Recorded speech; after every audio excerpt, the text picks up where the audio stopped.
Yo, what's up, everybody? It's Brooks and Blaine back at you with another episode of the Abrazo Football Podcast. Brooks, my man, how you feeling? Good man, how about you?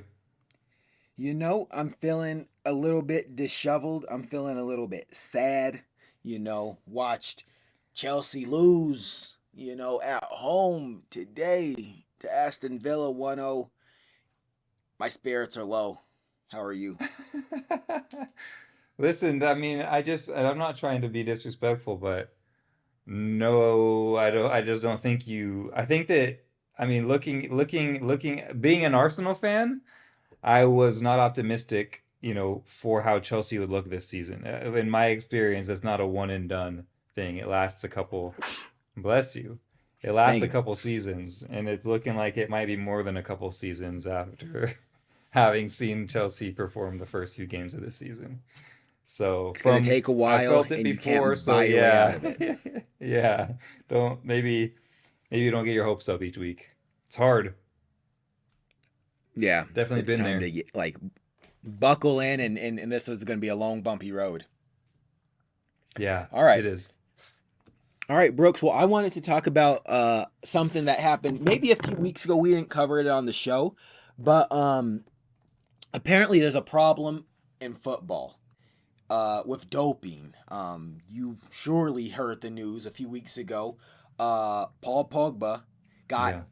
tested after one of his Serie A matches. He'd barely gotten back into the team, and he was, I guess, found with a illegal doping, like, performance enhancing substance in his blood, and he's looking at being suspended for what, like, is it 4 years? I think it was enough It's a enough time. long L- time. yeah, long enough to where it would make sense for him to just like walk away from the game and retire. Yeah. So first, I just want your thoughts on, first off, like, do you think Paul Pogba doped? Because I think he made an appeal to like do a second blood test, Yeah, and yeah. we're still waiting for that to come back. But do you think he was doping? I generally try to believe the best in everyone, so I think no. Obviously, he had just come back from an injury. First of all, I want it to be said that like it just sucks that it's of all people it's him. Yeah, He's been getting hated on for a long time. He's been having a tough time with injuries. His brother's out for his head. Um, yeah, blackmail, extortion, gang violence. He's just trying to live. so it sucks that of all people it's happening to Pogba. But I personally, I'm like, no, please let it not be true. Please let it be just like, these guys take whatever, help they can get from their trainers, doctors, whatever. So hopefully it was just something accidentally given to him by a doctor or a trainer.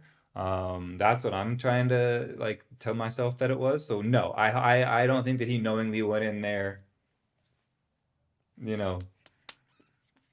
Yeah, and juiced up. So I'm gonna say no. What about you? I mean, so yeah, like, again, similar sentiment. Pogba's been injured. He's trying to get back into fitness, prove the haters wrong.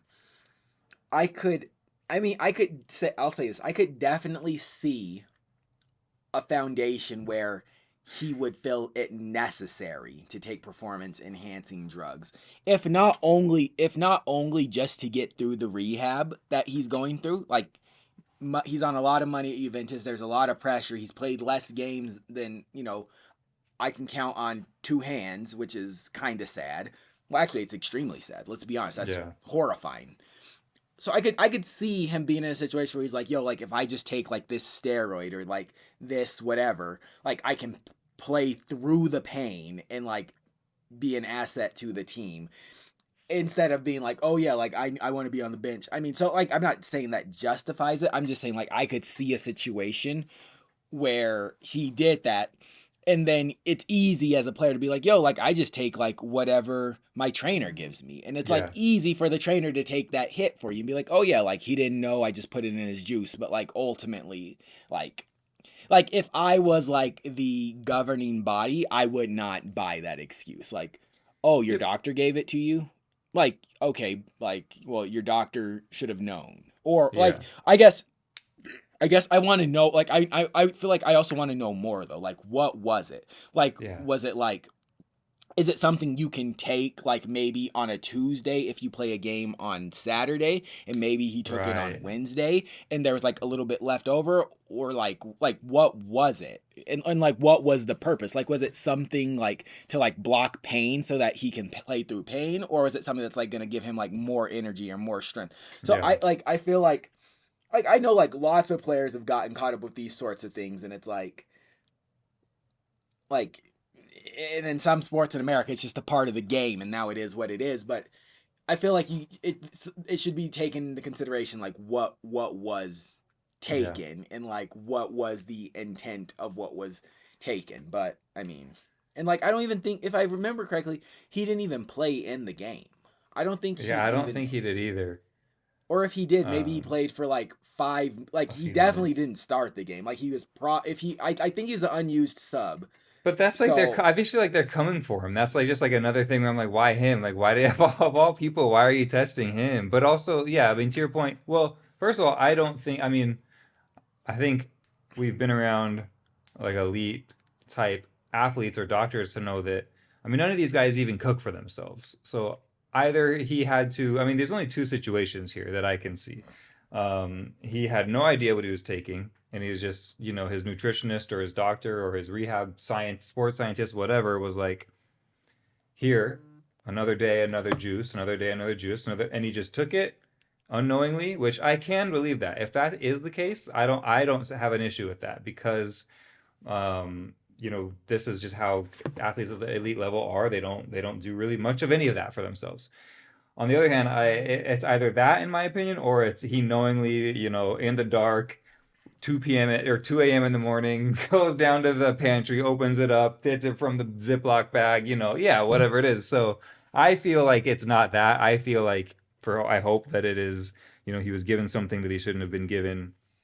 And hopefully that's the end of the story. Once he takes this other drug test, it doesn't show up or whatever. But yeah, hopefully it's not him legitimately out here trying to, I guess, cheat. But that being said, it would not be the first one, nor would he be the only one doing that in sport in general.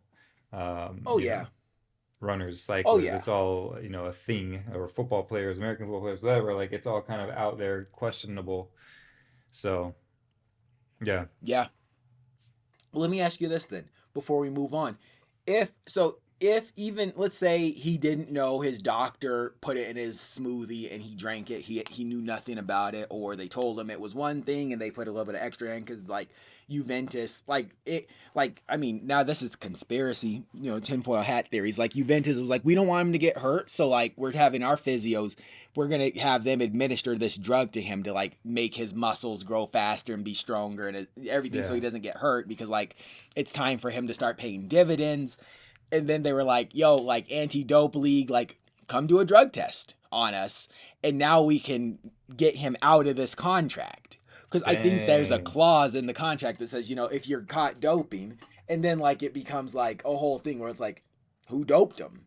It's like, well, yeah, it's like their word against your word, and it's like, oh well, now like, well, I guess we don't know, so like let's just terminate your contract. right, And right, right. like I mean, like no matter what, like you had the dope in your body, so like you can't play soccer, football in Europe.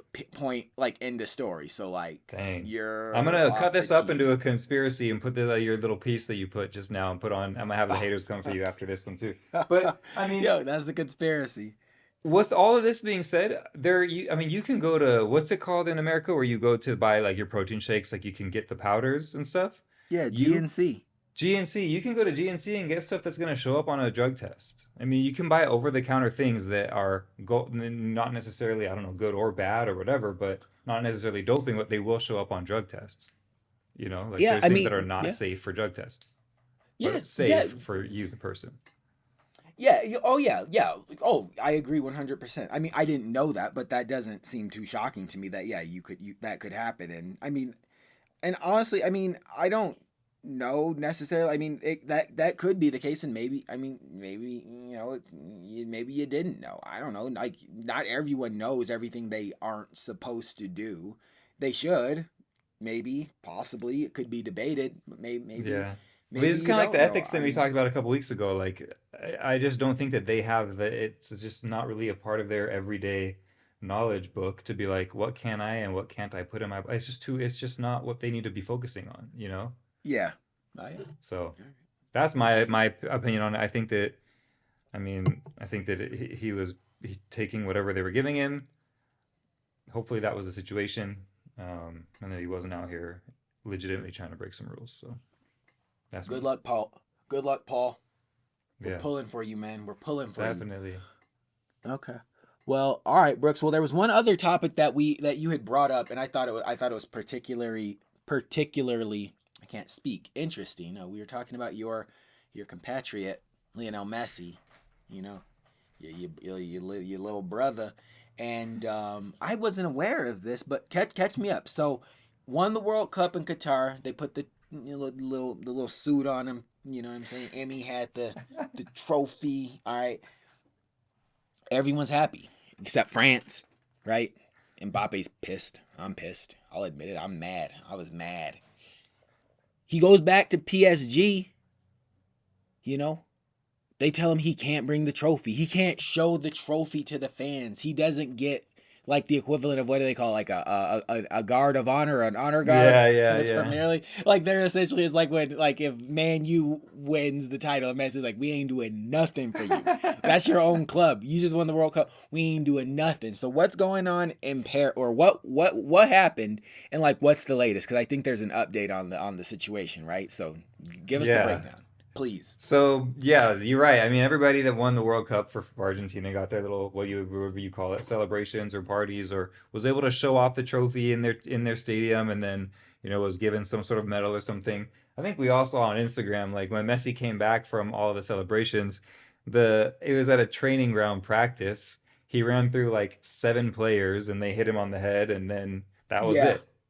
That was Yeah, their yeah. celebration for him. But he was like, no, he literally he specifically asked, he said, can I bring this? Can I show off the trophy to the fans? And they were like, nah, you can piss some people off.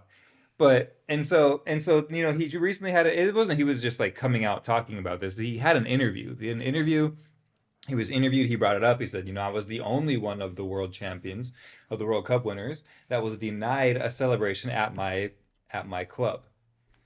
Julian Alvarez is out here getting celebratory uh, parties, and you had Lautaro Martinez was getting out here too, doing his thing. You had Christian Romero getting his parties in North London. So Messi was the only one that Hold didn't get up. his. We bought Enzo Fernandez and we let him celebrate after we bought him. That's true.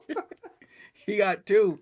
One in Lisboa and one in London. And so this is a couple days ago. Now, recently, Nasser Al Khalifi just came out and was like responding to what Messi said, and he was like, we're a French club and we can't disrespect the French fans. That was his response. So, I mean, yeah, I'm sure you kind of echo the same sentiment. Like, I I understand lost your what he's audio. saying, but at the same time, like, you go to that. I mean, I've been to two PSG games with Messi, a bunch without, a couple without, a couple with. I mean, I saw a lot of Messi PSG shirts in that in that crowd. Um, I know that there are going to be many people willing to stand up and cheer for this man, even though the majority of his tenure in Paris, he was booed by these people. So I kind of just don't think that reasoning flies too far. I think that you see it better than I see it though, because I am Argentine. But I was like, nah, that's kind of a corny reason to not let a world champion uh, speak.